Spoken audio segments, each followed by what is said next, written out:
Lord, our Lord, how majestic is your name in all the earth. You have set your glory above the heavens. You have set your glory above the heavens. You have set your glory above the heavens. You have set your glory above the heavens. Psalm 8:1. Psalm 8:1. Psalm 8:1. Psalm 8:1.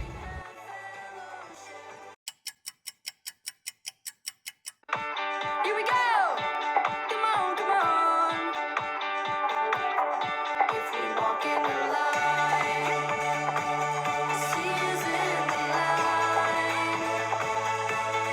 We have fellowship with one another.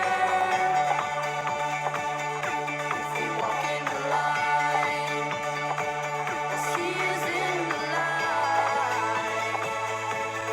We have fellowship with one another, and the blood of Jesus' Son cleanses us from all sin. Come on, sing it out. There's no dark that can take our light. With all our heart we will let it shine. 'Cause we are alive in Jesus.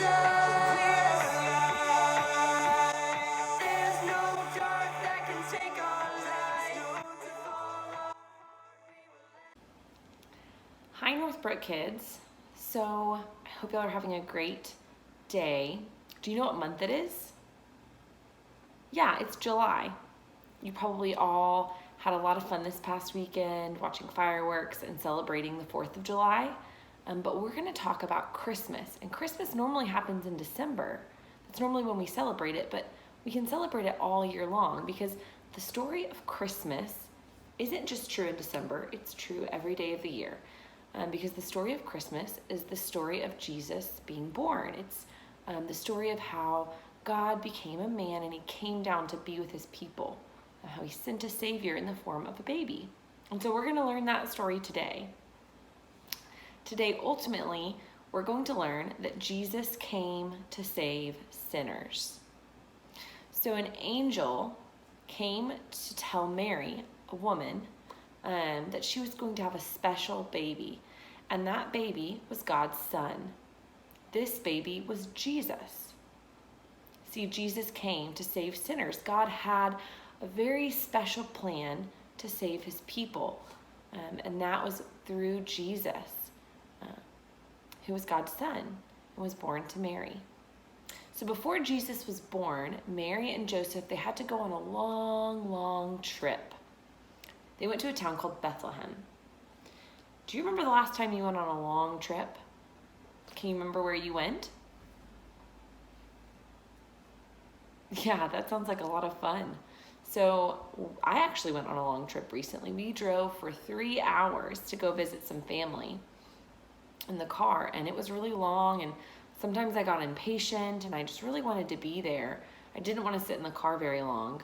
But it was so exciting when we finally got there, the anticipation of it all. And so that's what Mary and Joseph had to do. They had to go a really long ways away to a place called Bethlehem because the government, the people in charge, they were going to take a census. So they wanted to count everyone and know how many people were there. So they went to Bethlehem, which is where Joseph's family was from. And there were lots and lots of people in Bethlehem, in the town of Bethlehem. And Joseph kept looking and looking and looking for a place for Mary and Joseph to sleep at night. A place like a hotel or an inn. If you've ever stayed at a hotel, that's kind of what he was looking for. But he couldn't find any place. All of the rooms in Bethlehem were full of people. There was nowhere for them to sleep at night. There was no empty rooms for them to stay in. So Mary and Joseph, they had to sleep in a stable. A stable, it's like a barn where you keep lots of animals. So what kinds of animals do you think might be in a barn? Sheep, and donkeys, maybe a camel. We don't have camels here in Texas, but where Mary and Joseph were, there might have been camels or donkeys, sheep, goats, maybe they had chickens. lots of animals that you would find in a barn were here in the stable. And so that's where Mary and Joseph had to spend the night, because there wasn't room for them in a hotel or in an inn like everyone else was in. So that very night in the stable, Jesus was born as a baby. And Jesus is God's son. He was born to Mary and Joseph, but through a miracle, Jesus is God's son. And he was really little, if you've ever seen a baby. But he grew up. He never sinned. He was perfect.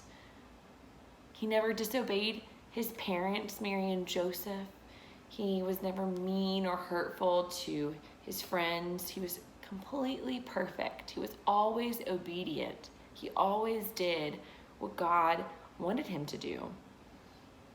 And when he grew up and he got older, he died on the cross for our sins. He took the punishment that we deserved. And so when we deserved death, instead, he took it for us. And that was the big plan. That was God's plan from the very beginning. From way back, if you remember, we learned the story of Adam and Eve when they ate the apple and they were told they shouldn't. And God promised that he would send a savior. Well, this is it.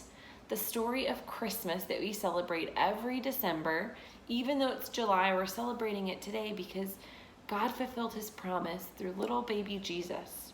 All right, guys, I hope that you really enjoyed this. I hope that makes you all the more excited for December when we celebrate Christmas and we have all of these decorations and meals and celebrations.